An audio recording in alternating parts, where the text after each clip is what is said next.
Die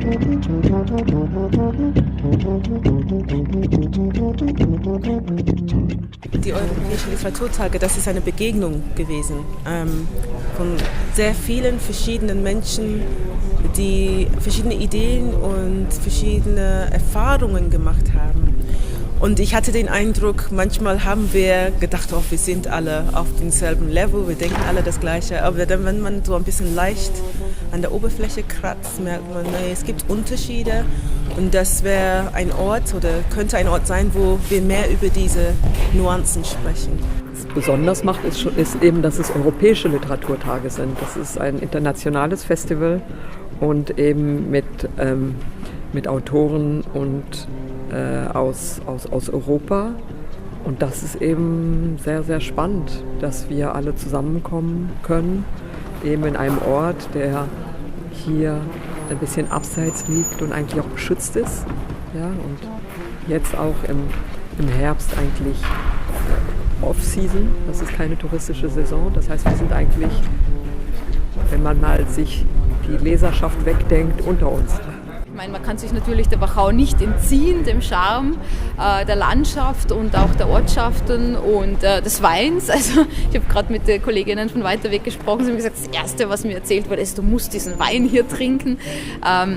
Es ist natürlich ein wunderschöner Rahmen für diese Literaturtage, ein sehr sinnlicher, genussvoller Rahmen und steht dann auch in einem schönen Kontrast eigentlich zu den oft doch schweren Themen, so wie dieses Jahr war ja Angst das Thema. Und in dieser Gemütlichkeit und unter diesen Rahmenbedingungen lässt sich dann auch doch wieder ganz gut erholen und wieder mit Energie daran diskutieren. Ja, ich bin zum zweiten Mal. Das erste Mal war ich vor 7 Jahren.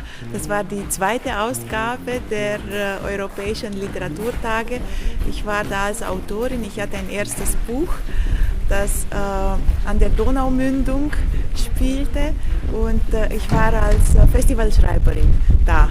Und jetzt komme ich mit meinem zweiten Roman da und ich finde einen viel größeren, ein viel größeres Festival wieder.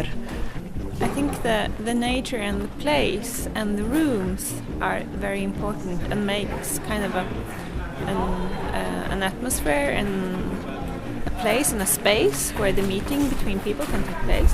And that is, I will take that with me, and also this kind of extremely beautiful Spitz with the wines and the river and this castle.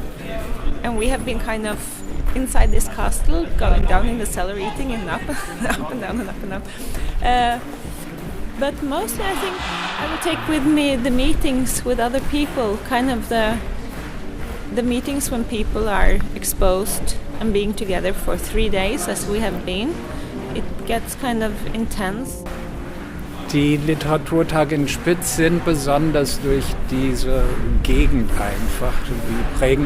Diese Gegend prägt die Literaturtage, weil es eine Kulturregion ist, die von Menschen gestaltet ist als Landschaft einfach und die geprägt ist von den Dingen, die hier wachsen. Nicht zu vergessen den Wein, der eine Rolle spielt.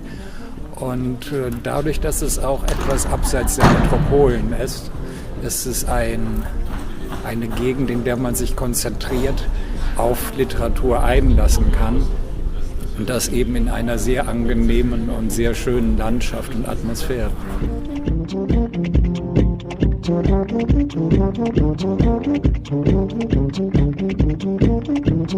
Thank you.